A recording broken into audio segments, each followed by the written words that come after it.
மக்கள் நல்வாழ்வுத்துறை அமைச்சர் மா. சுப்பிரமணியன் இன்று காலை கோவையில் அன்னூர் பகுதியிலுள்ள புகழூர் அரசு ஆரம்ப சுகாதார நிலையத்தில் திடீர் ஆய்வு மேற்கொண்டார்.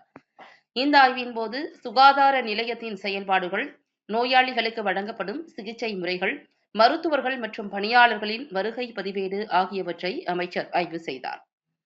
மேலும் சுகாதார நிலையத்தில் உள்ள மருந்து இருப்பு, மருத்துவ உபகரணங்கள் மற்றும் பிற வசதிகள் குறித்தும் அமைச்சர் ஆய்வு செய்தார். நோயாளிகளுக்கு வழங்கப்படும் சிகிச்சை முறைகள் மற்றும் சுகாதார நிலையத்தின் செயல்பாடுகள் குறித்து அமைச்சர் மா. சுப்பிரமணியன் மருத்துவர்கள் மற்றும் பணியாளர்களிடம் கேட்டறிந்தார். சுகாதார நிலையத்தில் நோயாளிகளுக்கு தேவையான அனைத்து வசதிகளும் உள்ளனவா என்பது குறித்தும், அவர்களுக்கு சரியான சிகிச்சை அளிக்கப்படுகிறதா என்பது குறித்தும் அமைச்சர் ஆய்வு செய்தார்.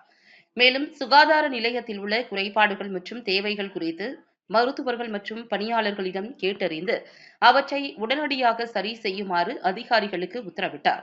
மேலும் அங்கு நோயாளிக்கு அளிக்கப்பட்ட சிகிச்சை குறித்து அந்த நோயாளியிடம் அவரது தொலைபேசிக்கு தொடர்பு கொண்டு நலம் விசாரித்தார். அமைச்சரின் இந்த திடீர் ஆய்வு சுகாதார நிலையத்தின் செயல்பாடுகளை மேம்படுத்தவும், நோயாளிகளுக்கு சிறந்த சிகிச்சை அளிப்பதை உறுதி செய்யவும் மேற்கொள்ளப்பட்டது. இந்த ஆய்வின் போது சுகாதாரத்துறை அதிகாரிகள் மற்றும் மருத்துவமனை மருத்துவர்கள் உடனிருந்தனர்.